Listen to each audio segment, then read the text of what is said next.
मेरा जो गई है वहाँ पे। खान साहब ऑफ मुमरा, शमीम खान जी, आपका स्वागत है हमारे आज के इस पॉडकास्ट में। Thank you so much. जी, मोस्ट वेलकम। सो सर, हम आपसे कुछ ऐसा जानना चाहेंगे जो आज तक के इंटरव्यूज़ में आपसे लोगों ने ना पूछा और ना आपको शायद बताने का मौका मिला। शमीम खान को ऐसे तो बिजनेस टाइकून और पॉलिटिक्स में सबसे बड़ा नाम ऑलरेडी माना जाता है, और है भी। तो आप कुछ ऐसा बताइए जो हमारे ऑडियंस को आपके बारे में सुन के कुछ इंस्पिरेशन मिले। सबसे पहले मैं वाओ कास्ट विथ जाओ जी। एंड टीम को मैं बहुत बहुत मुबारकबाद पेश करता हूँ और उनका शुक्रिया अदा करता हूँ। Thank you so much sir, आपका भी, कि आप मुबारकबाद इस हमारे बात शो के में लिए आए। कि जब मैं आपके स्टूडियो में आया तो मुझे देख करके ऐसा लगा नहीं कि मैं मुमरा शहर में बैठा हूँ। जी। और शुक्रिया इस थैंक यू। बात के लिए कि आपने मुझे मेरी बातों को रखने का मौका दिया। जी। इसके लिए हम आपकी पूरी टीम का शुक्रिया अदा करते हैं। Most welcome. आपने कहा कि मैं कुछ बताऊं ऐसा कि मेरे रिलेटेड, जी।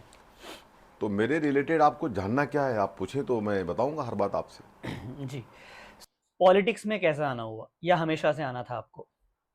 देखिए, पॉलिटिक्स में आने का जो मेरा रीजन है वो ये है कि अगर मैं पॉलिटिक्स में रहूंगा तो मैं अपनी समाज की समाज सेवा कर सकता हूं। अगर मैं पॉलिटिक्स में रहूंगा तो अपनी कौम और मिल्लत की रहबरी कर सकता हूं।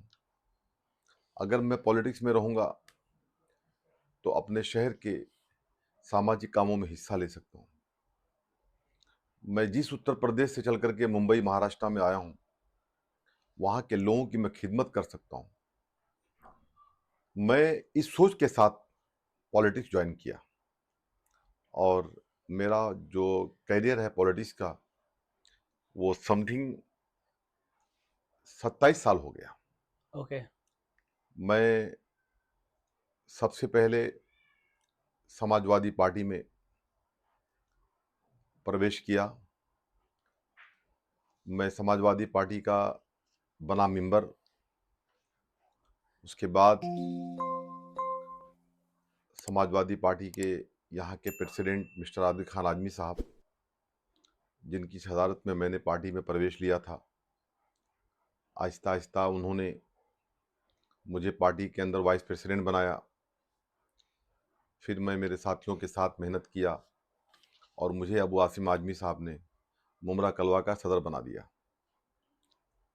फिर उसके बाद 2012 में हमने समाजवादी पार्टी को अलविदा करके मैंने राष्ट्रवादी कांग्रेस पार्टी डॉक्टर जितेंद्र अवाड साहब के नेतृत्व में पार्टी प्रवेश किया।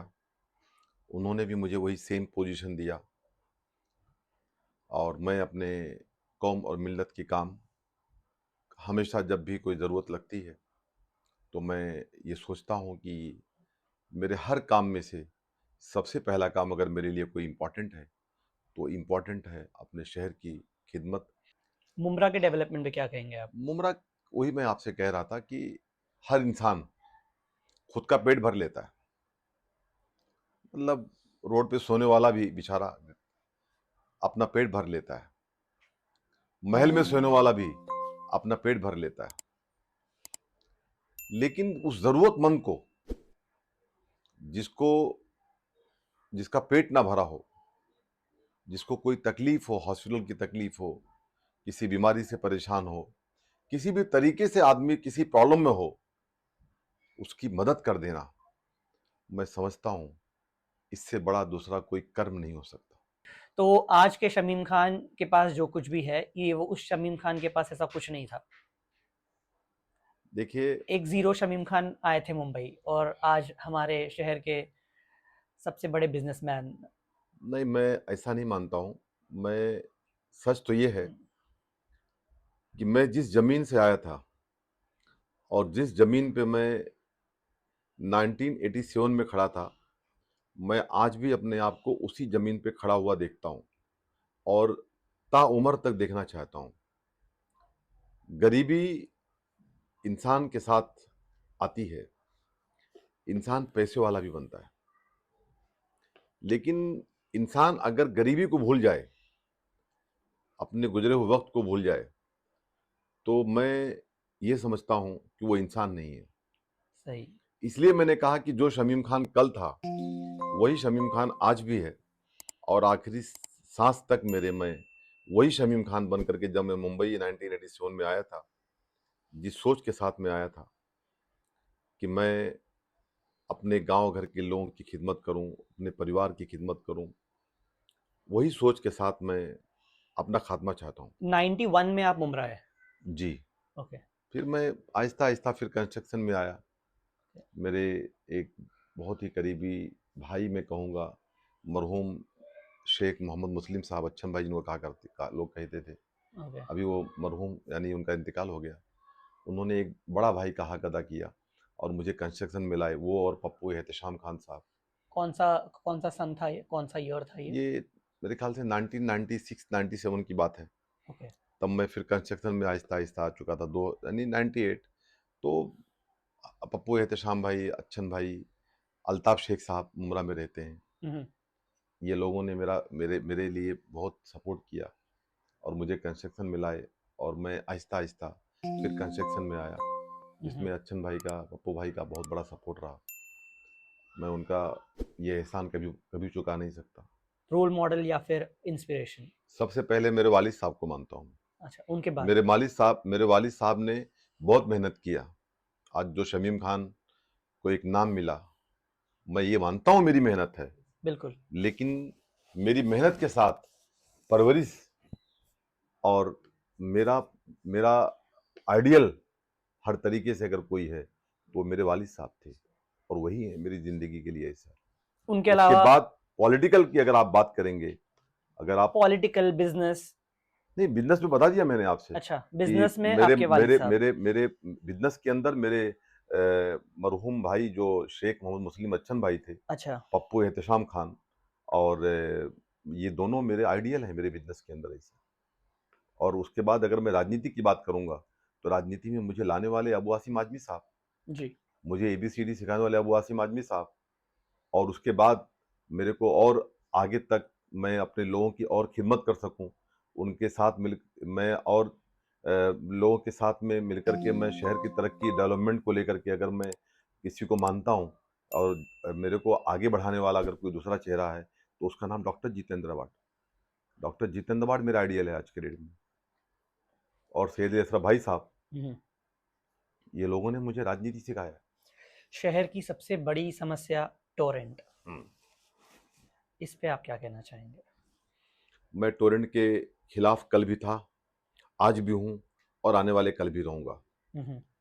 टोरेंट के बारे में आप शायद पूछ नहीं पा रहे हैं, तो मैं जवाब दे देता हूँ। टोरेंट के रिलेटेड कुछ लोग जितेंद्र अवार्ड साहब को और मुझे बदनाम करने की कोशिश करते हैं। पॉलिटिकल कुछ लोग ऐसे हैं, वो पॉलिटिकल भी नहीं कह सकता उनको मैं, वो नूरानी होटल पे बैठ के चाय पानी पीते रहते हैं, सिगरेट विगरेट पीते रहते हैं और उसी में खड़े खड़े बोल देंगे कि शमीम खान ने ये किया तो जितेंद्र अवार्ड साहब ने ये किया, टोरेंट ये लोग लाए। मैं बता दूं आपके माध्यम से कि टोरेंट 2018 में मुमरा में आती है। उस वक्त 2018 की सरकार किसकी सरकार थी? बीजेपी की सरकार थी। देवेंद्र फडणवीस साहब सीएम थे महाराष्ट्र के हम्म। और 20 या 21 साल का उनका एग्रीमेंट हुआ था टोरेंट के साथ में। तो मुमरा में टोरेंट आई थी। टोरेंट के बारे में यहाँ से लेकर के नागपुर की सीढ़ियों तक मैंने प्रोटेस्ट किया। मैंने, शानू भाई ने, जितेंद्र अवार्ड साहब ने, हम लोग नागपुर तक गए। हम लोग उस वक्त ऊर्जा मंत्री साहब जो है बावनकुले साहब थे, हम लोग जाके उनसे कई बार मुलाकात किए। हमने कलवा खारे गांव से लेकर के कलेक्टर ऑफिस तक पैदल मार्च किया। दशरथ पाटिल साहब के नेतृत्व में सैयद अली अशरफ भाई साहब, जितेंद्र अवार्ड साहब और शहर के बहुत सारे और रिस्पेक्टेड लोग, हमारे पार्टी के नगर सेवक शानू भाई, हम लोग ने मिलकर के प्रोटेस्ट किए यहाँ से लेके वहाँ तक। हमने बहुत आंदोलन किया, हमने बहुत एहतजाज किया। हमने जा करके ताला मारा है उनके दरवाजे पे टोरेंट के। ऐसा नहीं है, देखिए इलेक्शन नहीं है कि मैं इलेक्शन है कुछ कहना हम्म। चाह रहा हूँ। जो कमियां हैं उनकी, देखिए लाइट का सुधार टोरेंट से हुआ है, जो फैक्ट है मैं वो भी कहूँगा। लाइट का सुधार टोरेंट से हुआ है। पहले शहर में लाइट आती थी, 4-4 दिन, 48-48 घंटा लाइट गुल गुल हो जाती थी। हम्म। हमारे स्टूडेंट बच्चों को पढ़ाई करने में बहुत तकलीफ होती थी। कहीं न कहीं बच्चों को जो स्टडी करना है वहाँ तकलीफ होती थी, कोई शादी ब्याह है वहाँ प्रॉब्लम्स होती थी। किसी भी तरीके से अगर लाइट नहीं, अंधेरा है तो तकलीफ ही तकलीफ रहेगी। हम पूछते थे भाई लाइट क्यों नहीं है, तो बोलते थे कौवा बैठा तार के ऊपर, तार टूट गया शमीम भाई, लाइट इसके लिए नहीं है। ऐसी बातें होती थी। लेकिन आज लाइट का सुधार हुआ है। लेकिन जो इनका मीटर है वो फास्ट है। हम्म। इस मीटर को चेंज किया जाए, ऐसा मांग जितेंद्र अवार्ड साहब ने भी किया है और हमने भी मांग किया है कि मीटर में सुधार किया जाए। इतनी इतनी जो रीडिंग होती है उस पर कंट्रोल किया जाए, रीडिंग इतना ना हो, इसके लिए हमने बात किया है। और अवार्ड साहब ने अभी जस्ट नागपुर के अधिवेशन में इसके बारे में आवाज़ भी उठाई है। तो सुधार होगा, आहिस्ता आहिस्ता हम लोग सुधार इस पे भी इस बार लाएंगे। चुनाव का सबसे बड़ा मुद्दा टोरेंट रहा। तो अब चुनाव हो चुके हैं और इसके बाद जिस तरीके से महाराष्ट्र में फिर से बीजेपी गवर्नमेंट फॉर्म हुई है, तो लोगों का कहना है मुमरा के कि अब फिर से ये लोग यही ब्लेम करेंगे कि अब हमारी सरकार नहीं है, पावर में नहीं है, तो टोरेंट का कुछ नहीं कर सकते। तो इस पे एक कोई क्लैरिटी मिल सकती है जिससे कि समझ में आए कि टोरेंट के साथ एक्चुअल में अब क्या होने वाला है। मैं, वो चाहे अपोजिशन के लोग हों चाहे मैं हूँ, हम अपोजिशन तो हम ही लोग हैं, बाकी सत्ताधारी लोग हैं शहर में, जी। या और भी जो भी पार्टीज के लोग हैं, मैं सबसे कहना चाहता हूँ हम सब लोग मिल करके, मतलब टोरेंट के देखिए उनका एग्रीमेंट है 20-21 साल का। हम्म। लोग कहते थे कि हम भगा देंगे। हमने भी कोशिश किया, टोरेंट के बारे में बहुत कोशिश किया। हम लोगों ने प्रोटेस्ट किया, आंदोलन किया, धरना, बताया मैंने आपके माध्यम से। हम सब मिल करके इसका सही ऊर्जा मंत्री साहब से, अभी सीएम हैं देवेंद्र फडणवीस साहब, उनसे मिल करके इसके बारे में बात करें, बात करके कि किस तरीके से सुधार हो सकता है। बात करेंगे। अजीत दादा पवार साहब डिप्टी सीएम हैं, एकनाथ शिंदे साहब हैं, फिलहाल डिप्टी सीएम हैं और सीएम रह चुके हैं, बहुत बड़ी पोजीशन में हैं। ये लोग सब से एक डेलीगेशन जाके मुलाकात करे। और हमारे नेता डॉक्टर जितेंद्र अवार्ड साहब ने भी कहा है कि हम इसके ऊपर बात करेंगे फडणवीस साहब से। तो मैं उम्मीद करता हूँ कि अवार्ड साहब बात भी करेंगे और बाकी लोगों को भी जो उनके लीडर हैं। और मैं तो ये कहता हूँ कि अगर टोरेंट को यहाँ से हटा दिया जाए, जैसे बातें हुई थी इलेक्शन के पीरियड में, तो बहुत अच्छी बात है। हम तो चाहते हैं कि आप सरकार में हटा दीजिए। हम्म। और अगर कहीं पे ज़रूरत पड़े ऐसी जगहों पे जाने के लिए, ऐसी डेलीगेशन में जाने के लिए, आप जहाँ बोलिए। वो इलेक्शन का पीरियड ख़त्म हो गया। अब तो हमारे महाराष्ट्र के डिप्टी सीएम हैं अजीत दादा पवार साहब, जी। हमारे महाराष्ट्र के डिप्टी सीएम एकनाथ शिंदे साहब हैं, हमारे महाराष्ट्र के सीएम फडणवीस साहब हैं। इसको हमको एक्सेप्ट करना पड़ेगा और मैं एक्सेप्ट करता हूँ आपके माध्यम से, कैमरे के माध्यम से। हम चले उनके पास, बात करें और उनसे कह दें कि हटा दीजिए इसको, टोरेंट को, या जो भी प्रॉब्लम्स है हमारे शहर के लोगों के लिए सॉल्व किया जाए। मैं वादा करता हूँ कि एज ए पार्टी शमीम अध्यक्ष, सर। सुनिए ना, जी। मैं वादा करता हूँ एज ए पार्टी अध्यक्ष कि उस डेलीगेशन में डॉक्टर जितेंद्र वार साहब भी रहेंगे, हम्म। वो भी चलेंगे उनके पास। सो सर, कब्रिस्तान का जो घोटाला है, जो मिट्टी का घोटाला हुआ है और कब्रिस्तान की ज़मीन का घोटाले के बारे में अक्सर ये आप सारे ऑपोजिशंस और लोगों का कहना है, तो ये एक टॉपिक ऑफ इलेक्शन भी रहा है, तो इस पे आप क्या बोलना चाहेंगे? अवाम ने अपना जवाब दे दिया कि कब्रिस्तान के बारे में जिस तरीके से भी लोग बातें कर रहे थे, वो लोगों को रिजेक्ट कर दिया कि आपकी ये सब बातें गलत है। कब्रिस्तान पे मर के मुझे भी जाना है, मेरी मिट्टी भी वहीं होगी, तो उसके बारे में गलत बात मैं नहीं कर सकता। वो मिट्टी डिकम्पोज सुनिए नहीं कर सुनिए रही है आप बॉडी सुनिए, को। आपने कब्रिस्तान के बारे में पूछा, कोई घोटाला वोटाला नहीं है। अल्हम्दुलिल्लाह अच्छी कब्रिस्तान बनाई गई है वहाँ पे। हाँ, लेकिन अगर कुछ वहाँ पे और भी काम अच्छे हो जाएं, जैसे बीच में थोड़ा पानी वानी लगता था, हम्म। फिर उसको वहाँ से कारपोरेशन की तरफ से, वहाँ से ये हुआ कि देखिए बाजू में खाड़ी है, हम्म। उसके आगे खाड़ी है, पानी इसलिए लगता है वहाँ पे, और थोड़ा मिट्टी क्या भरनी करने की ज़रूरत थी वहाँ पे। तो इस तरीके से जो 2-3 काम है, कंपाउंड वॉल में कुछ काम था, तो इस तरीके से जो काम हो जाए, उसकी थोड़ा घास-वास की सफाई था वो भी करा दिया है, कुछ हद तक करा, कुछ हद तक कराना है। हमारे शहर को अच्छी कब्रिस्तान मिली है। और बीच में लोग कहते थे कि 7/12 नहीं है, इल्लीगल कब्रिस्तान है। तो हमने इलेक्शन में 7/12 भी दिखा दिया उन लोगों को कि भाई लो देख लो 7/12 ये है, ये कब्रिस्तान है। हम्म। तो मेरे ख्याल से कब्रिस्तान पे राजनीति नहीं होना चाहिए, क्योंकि आखिरी मुकाम वही है। यही मैं उनसे भी कहना चाहता हूँ, जो लोग कब्रिस्तान के बारे में बातें करते हैं। उनको, हाँ, अपना अपना ओपिनियन आदमी दे सकता है कि इसको, जैसे मैंने कहा कि कुछ कमियां हैं, मैं ये कह दूं कि सब खत्म हो गया तो गलत हो जाऊंगा मैं, मुझे अल्लाह को जवाब देना पड़ेगा। कमी जाति जो भी है उसे हमको मिलजुल के खत्म करना चाहिए। वो कब्रिस्तान हमारे शहर का है, उसको राजनीतिक नहीं बनाना चाहिए।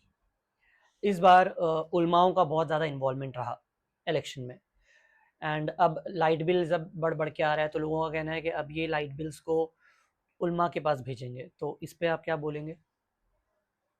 उलमाए कराम का मैं सबसे पहले शुक्रिया अदा करता हूँ कि हमारे शहर के तमाम उलमाए कराम ने, और शहर के ही नहीं बल्कि देश के, दुनिया के तमाम उलमाए कराम ने इस बार या एमपी इलेक्शन में भी इंडिया अलायंस का बहुत अच्छे से सपोर्ट किया।